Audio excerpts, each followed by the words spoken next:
Alors bonjour et bienvenue dans cette nouvelle vidéo de Goodbye Kilowattheure. Alors aujourd'hui, on est, une fois n'est pas coutume, on est sur un parc éolien. Donc on n'est pas sur de la ventilation ou sur de la rénovation de maison. Donc on met les pieds dans la boue, on va un peu dehors. Là ça va, ça s'est levé un petit peu tout à l'heure, il pleuvait, il y avait du vent. Il y a une tempête qui est passée cette nuit, enfin c'est pas pour rien de toute façon, mais les éoliennes là où il y a du vent. Donc on va regarder un petit peu, là c'est le chantier, on est en phase fondation, donc on va regarder un petit peu les fondations parce que ça cristallise aussi beaucoup les commentaires en général quand on va passer des vidéos, des posts sur Facebook. Donc on va regarder un petit peu comment c'est fait, on va expliquer pourquoi c'est fait et comment c'est fait. Donc là on est sur des fondations qui font 477 mètres cubes. Donc 477 mètres cubes, ça paraît énorme à certains, en fait grosso modo c'est 12 pavillons. Donc vous voyez, hop, si je me mets, est-ce que j'arrive à zoomer, est-ce qu'on va le voir au fond, là-bas il y a un petit lotissement qu'on voit au fond là, il y a plus de 12 pavillons, donc il y a plus de béton que dans une fondation d'éolienne. Donc voilà, faut pas hurler en voyant tout le béton. On va voir d'ailleurs un coulage qui est en cours, voir comment ça se passe. Donc ça c'est juste avant le ferraillage, d'ailleurs on voit qu'il y a les ferrailles qui ont été livrées. Donc c'est ce qu'on appelle la cage d'ancrage. La cage d'ancrage c'est ce qui permet de relier l'éolienne à la fondation. Et donc on a des très grandes tiges filetées avec une bride supérieure, une bride inférieure qui permettent en fait du coup à l'éolienne d'être reliée à la fondation mais jusqu'au fond de la fondation. Bon alors là on a un peu d'eau au fond on a un béton de propreté, c'est pour travailler propre et bon moi je vais leur demander quand même de pomper cette eau parce que ça fait les ferrailles traînent dans l'eau, c'est pas idéal. Mais bon ça aide à faire. Et puis donc on voit les ferrailles qui ont été livrées, donc il y a à peu près 3-4 000 barres de fer qui sont à mettre dans la fondation.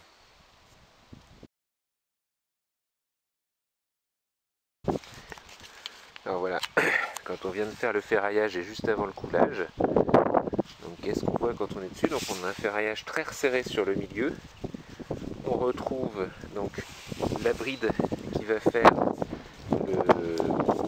la jonction avec la machine. Et donc là, si on redescend,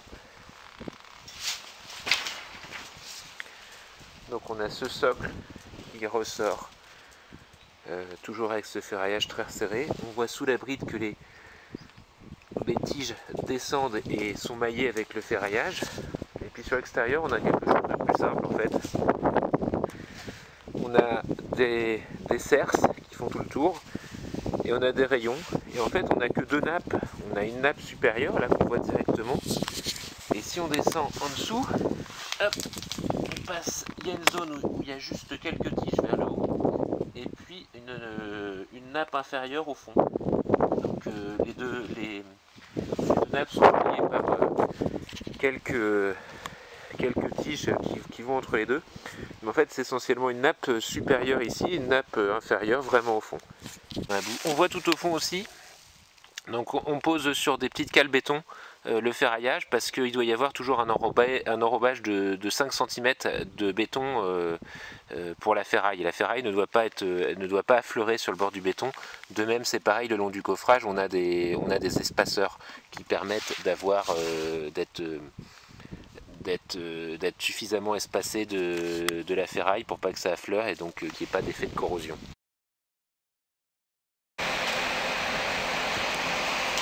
Donc voilà la fondation, on est en plein coulage. Donc on a deux pompes à béton qui coulent en permanence.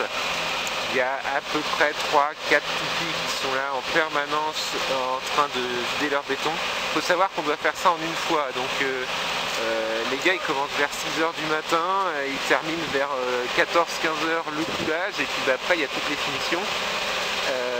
Donc en fait il y a une rotation de toupies qui est assez impressionnante. Le côté central à béton, il y a deux centrales à béton qui sont mises en place.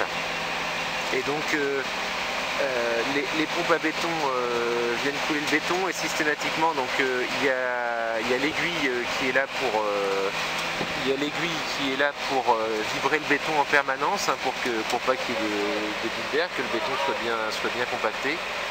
Et puis on a aussi, ils sont en permanence aussi à regarder avec le laser pour vérifier que tout est bien, tout est bien régulier, parce que le béton pousse énormément sur aussi bien le ferraillage, la cage d'ancrage, tout ça, donc les choses bougent en permanence. Donc là ça y est, ils étaient en train de changer de toupie, donc on a la nouvelle toupie qui arrive et ça va être parti pour couler. Donc on va voir la phare de marque pour le coulage.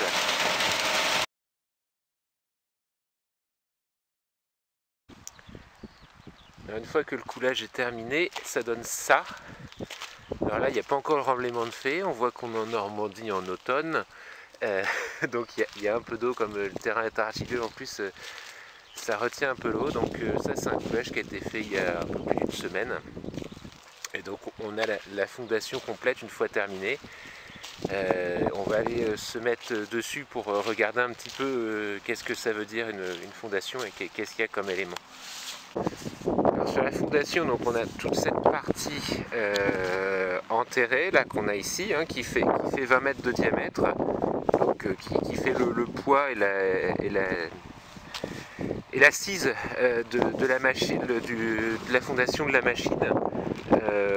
Donc qui fait à peu près, alors là dans la zone qui est sur l'eau, il n'y en a que quelques centimètres, il y a un remblai de 50 cm qui a été mis pour faire les coffrages.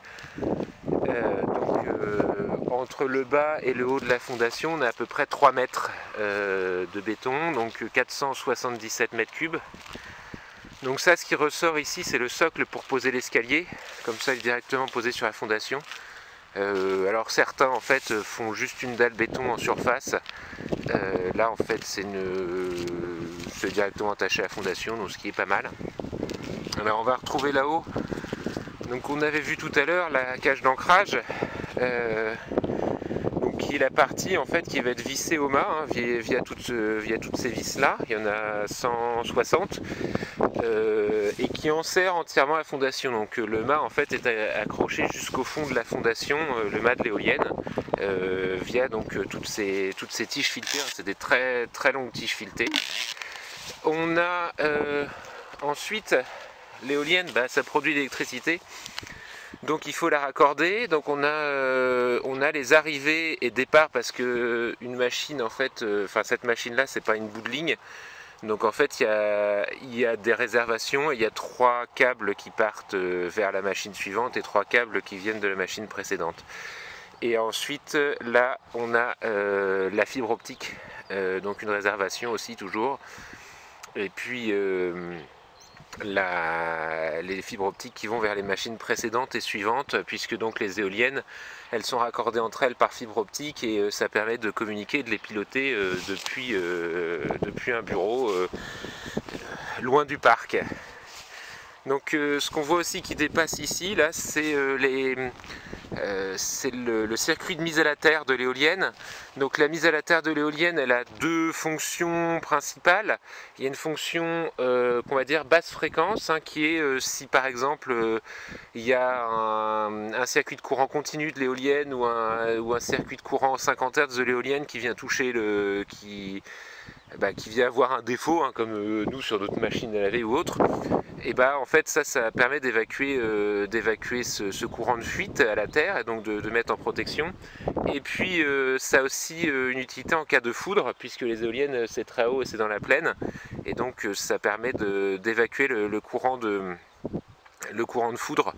Donc du coup en fait on a deux aspects assez différents, et du coup les circuits de terre, hein, qui sont mis en sous-sol sont assez différents, parce qu'il y a une partie des circuits où c'est plutôt besoin de longueur pour évacuer, et d'autres où c'est plutôt besoin de surface. Donc en fait il y a des grilles, il y a des circuits un petit peu plus des grilles pour quand ça a besoin de surface, et d'autres circuits où c'est plutôt de la longueur.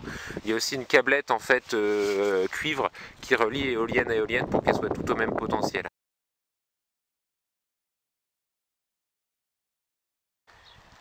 Voilà notre Linky à nous. Enfin, donc c'est ce qu'on appelle le poste de livraison qui va des éoliennes, enfin qui est en fait l'endroit où l'électricité arrive de toutes les éoliennes et repart dans le réseau EDF pour aller ensuite au poste source. Donc le poste source, c'est gros transfo qu'on voit par endroits sur les côtés des routes.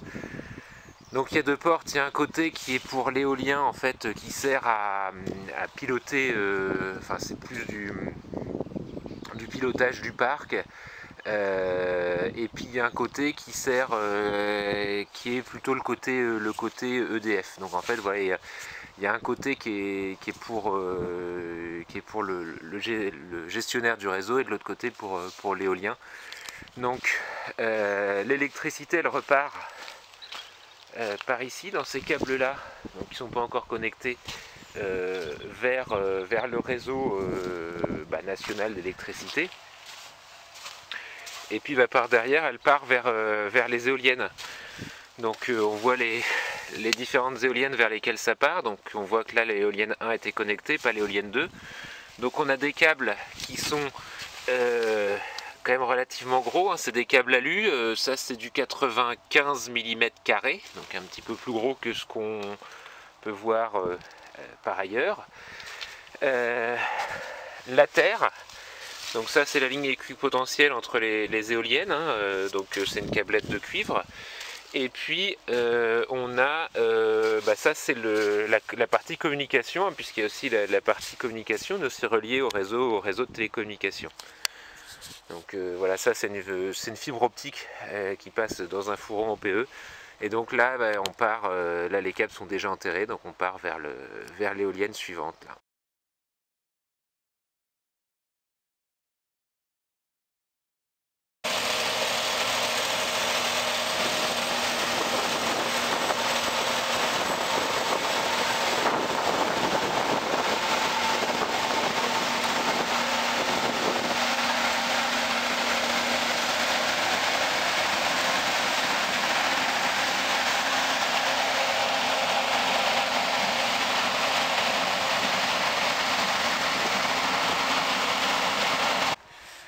Alors donc pour conclure cette vidéo, donc on a vu un petit peu comment se passaient les fondations des éoliennes, avec un petit peu le chantier quand même autour.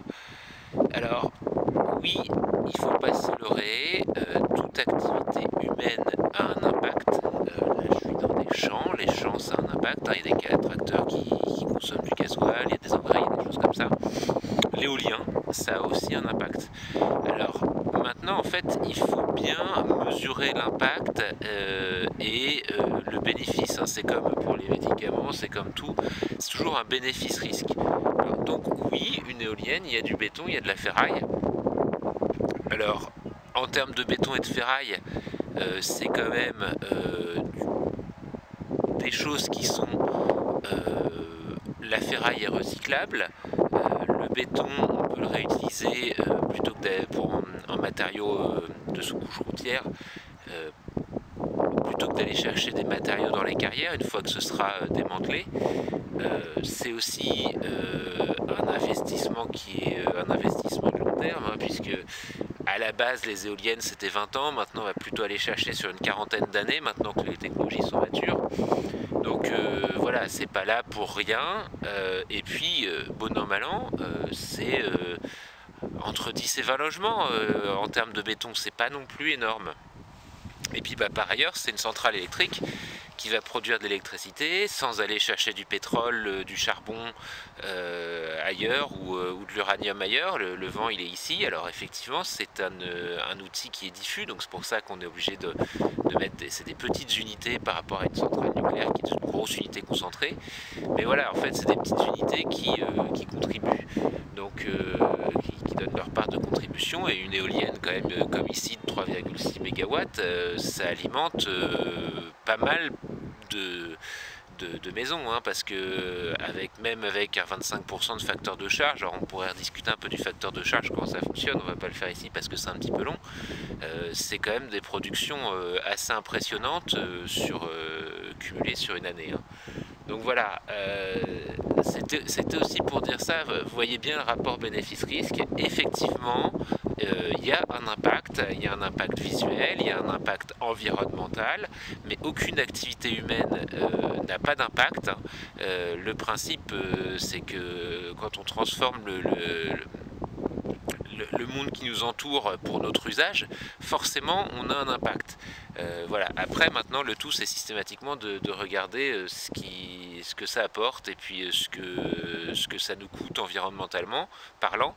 Mais bon, force est de constater qu'on utilise tous l'électricité. Maintenant, on va même passer à la voiture électrique.